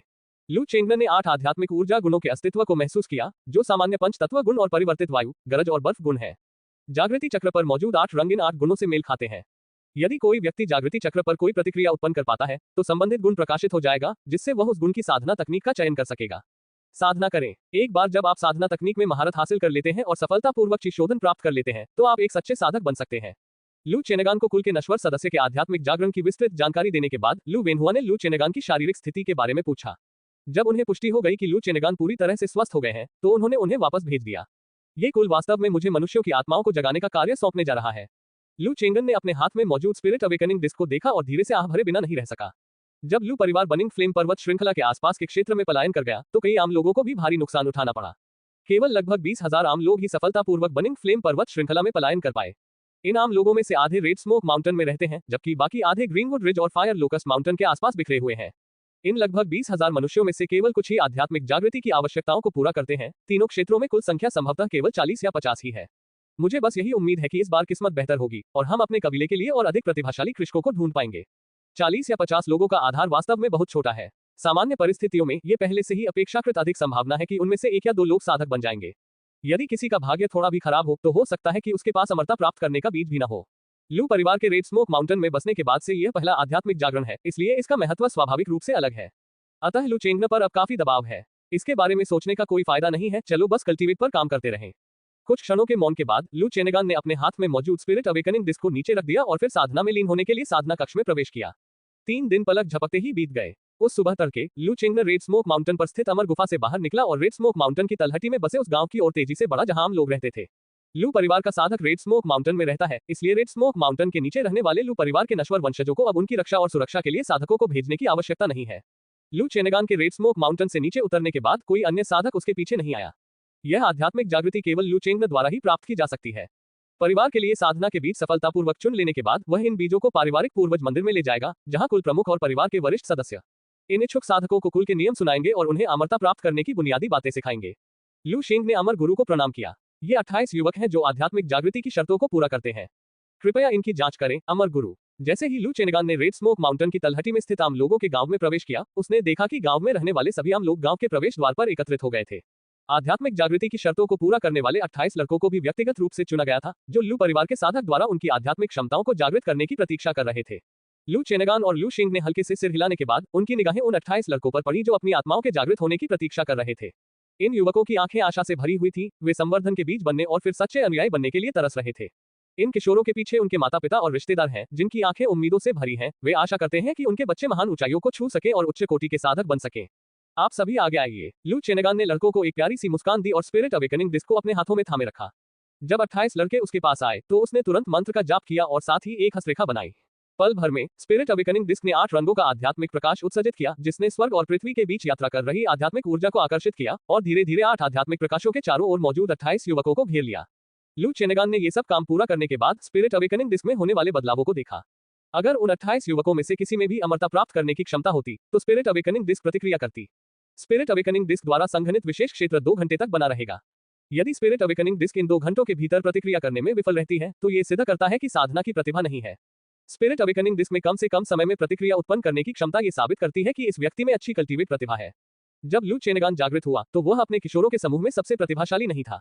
उसकी साधना प्रतिभा अपेक्षाकृत साधारण थी, लेकिन उसकी समझने की क्षमता सर्वश्रेष्ठ थी। 8 रंगों के आध्यात्मिक प्रकाश में लिपटे 28 युवकों को देखकर लू चेनगान को अपने स्वयं के आध्यात्मिक जागरण का दृश्य याद आ गया।